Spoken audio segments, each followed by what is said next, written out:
second point, but the next two are very brief. My third point is you need to avoid the traps. We need to avoid the traps. There are several traps that can limit our effectiveness as business people and our contentment. They can damage our contentment and our joy and can even destroy us. The first is money. Money is a very useful thing, but it can also be an addiction. It has a spiritual power that can possess us, and we need to define it by giving it away. Business is not a means of making money for ourselves and then giving 10% to God. God owns the whole thing, the profit and loss and the balance sheets. We need to give and loan and invest all the talents that the Master has given us with a rigorous regard to kingdom return. Certainly we need to make a financial return in order to survive and develop. But when we're with the Lord as he separates the sheep and the goats, he's not going to ask what last year's P&L account looked like. He's going to ask what impact you have had on the poor and the needy. Sex can also be a trap. Businessmen are vulnerable. I'm away from my home, my family, my church. I need to have a structure of accountability. So I meet with a group of business people in my church who are empowered to ask difficult questions about my relationship with God, with other people, and my mission, my ministry in business. And I also have one transparent relationship with someone.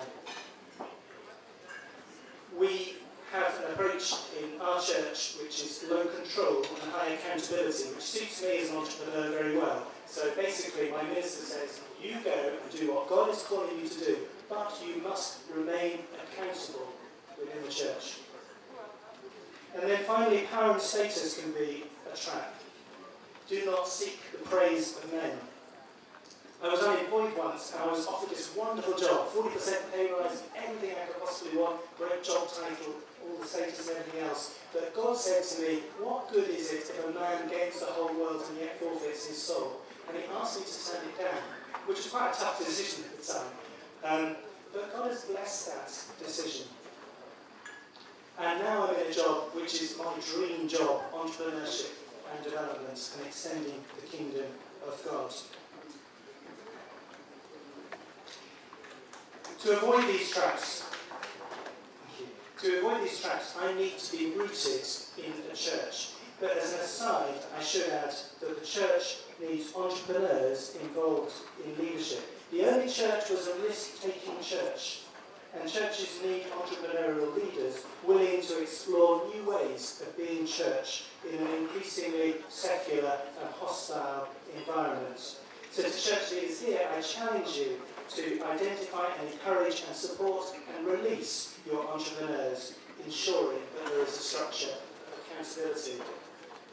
And then finally, the fourth point, which is crucial but short, I would like to encourage you to support each other, to share resources and opportunities. I'm working with Hamlet to found this new organisation, Talent Entrepreneurs Network.